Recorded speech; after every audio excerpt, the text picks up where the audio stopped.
Hmm.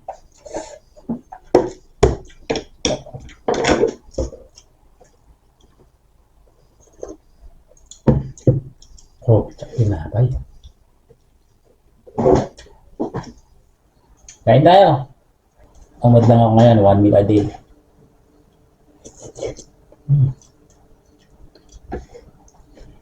Luma ako ng pansit tapos itlog lang ang sinahog ko.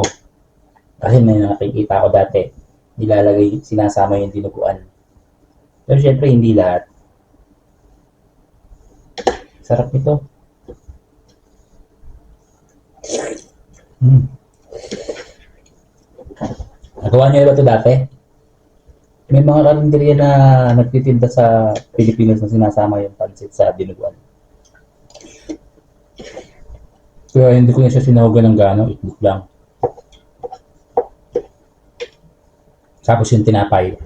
Ano yan, nag-bake ulit ako kanina. 4 na itlog, kaya bali 8 itlog yan. 4 na itlog sa tinapay, 4 na itlog sa pansit. Tapos dito, marami tong haba, pork belly. Ayo. Ngayon ko lang nasubukan to.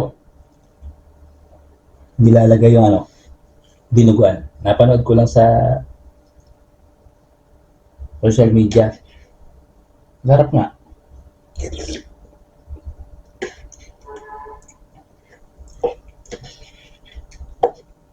Nakabili ako ng dugo dito online din.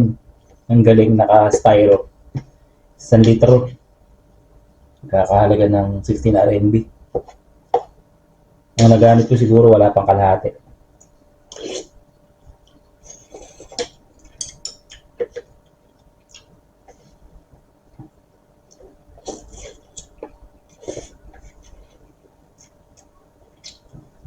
Bali dito na rin ako kumukuha ng sahog ng pansit. Dito, ang daming taba.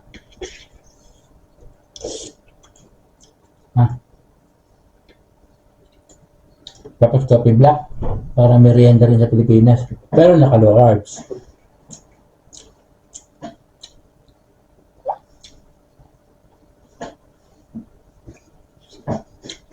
Papahinga ko muna yung katawan ko sa mahabang fasting. Ilang araw kasi kung walang pahinga Like 2 days, 3 days, plus 4 days. Papahinga ko muna yung katawan ko. Pero babalik pa rin ako doon. Marami nga ako nagsasabing tama na yan payat na ako, pero sabi ko, konti na lang. Sa fasting, pero hindi ako babalik sa high carb. Para po.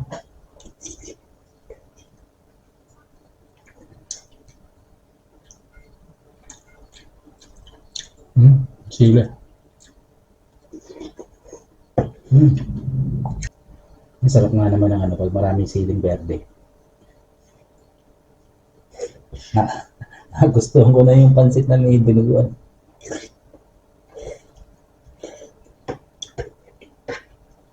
Sarap.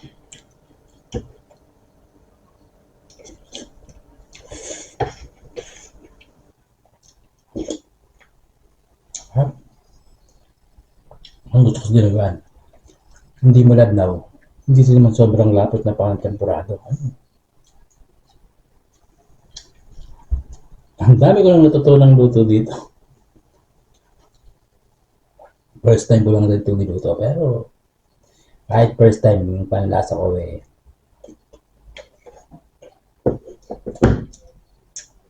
nagdadala.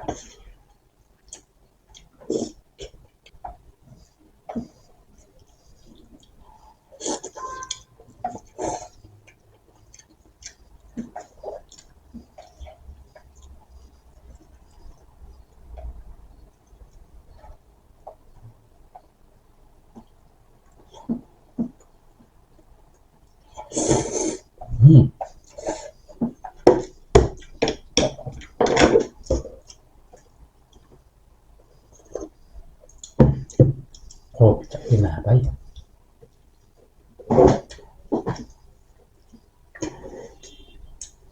Anong klarong gamit ko dito? Well, this time, nilagyan ko ng butter, tsaka cheese. Sarap.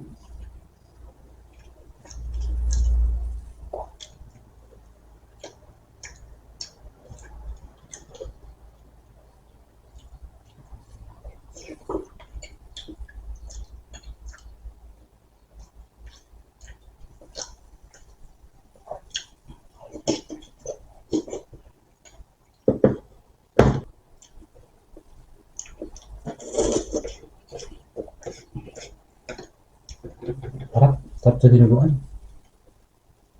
Mismo.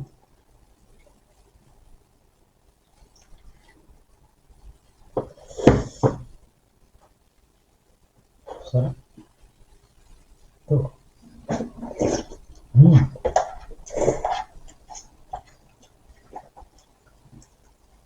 Subukan nyo to guys. Sarap nito.